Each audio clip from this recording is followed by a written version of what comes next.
కావ్య అయితే ఒక జ్యువెలరీ కంపెనీకి వెళ్ళి డిజైన్స్ వేస్తానని చెప్తూ ఉంటుంది. ఇక అతనైతే మీకు స్వరాజ్ కంపెనీ ఇచ్చినంత అమౌంట్ అయితే మేము శాలరీ పే చేయలేం. మా కంపెనీకి తగ్గట్టుగా మేము ఇస్తాము అనేది అంటూ ఉంటాడు. ఆ మాటలకి వీడేంటి వీడు శాలరీ ఇవ్వలేం అది ఇది అని చెప్పి ఇచ్చేస్తున్నాడు అని అయితే అనామిక చాలా ఇరిటేట్ అవుతూ ఉంటుంది. ఆ మాటలకి సామంత్ అయితే ఇలా చెప్తూ ఉంటాడు. తనది చిన్న కంపెనీ అని కావ్యకి తెలియడానికి తను ప్రయత్నిస్తున్నాడు అంతే, అంతకు మించి ఇంకేం కాదు అనైతే ఆ విధంగా తను ట్రై చేస్తున్నాడు. అంటే సరే అయితే ఆయనైతే చెప్తూ ఉంటుంది అనామిక. అలా చెప్పేసి కామ్గా ఉండిపోతుంది. ఇక తనైతే కావ్యతో ఇలా అనేసరికి కావ్య అయితే ఇలా అంటూ ఉంటుంది, జీతం కోసం కాదండి, ఎంత ఇచ్చినా పర్వాలేదు, నాకు జాబ్ ముఖ్యం అని అయితే చెప్తూ ఉంటుంది.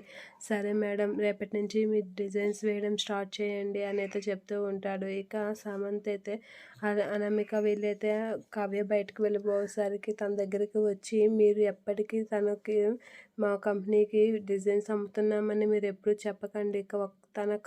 తన భర్తకి నష్టం కలిగించే పని కావ్య ఎప్పటికీ చేయదు. అది వాళ్ళు విరోధంగా ఉన్నా సరే కావ్య ఆ పని చేయదు. మీరైతే మాత్రం ఈ పని ఎప్పటికీ కావ్యకి తెలియకుండా జాగ్రత్త పడండి అని గట్టిగా వార్నింగ్ ఇస్తూ ఉంటుంది ఆ కంపెనీ మేనేజర్కి.